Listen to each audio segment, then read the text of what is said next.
বাঙালির প্রিয় রেসিপি কচুর শাক ইলিশ মাছের মাথা দিয়ে। প্রথমেই তো কড়াইতে তেল গরম করে ইলিশ মাছের মাথাগুলো একদম লাল লাল করে ভেজে নিচ্ছে। ইলিশের মরশুমে কচুর শাক তো খেতেই হবে।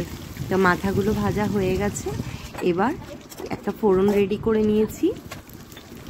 তেজপাতা, শুকনো লঙ্কা, কাঁচা লঙ্কা আর একটু সামান্য জিরে একদম তেলের মধ্যে দিয়ে একটু ভেজে নিয়ে তার মধ্যে হলুদ, নুন আর একটু ধনে জিরে গুঁড়ো দিয়ে একটুখানি ভেজে নিয়েছি। তারপরে দিয়ে দিয়েছি আগে থেকে সেদ্ধ করে রাখা কচুর শাক আর তার সাথে একটু ছোলা সেদ্ধ করা।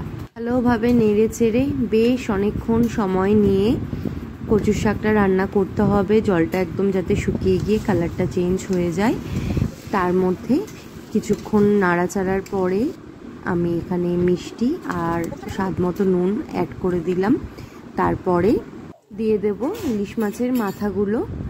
এবার একটা খুন্তির সাহায্যে ওগুলো ভেঙে নেব, যাতে পুরো কচু শাকের মধ্যেই ইলিশ মাছের মাথার ফ্লেভারটা চলে আসে।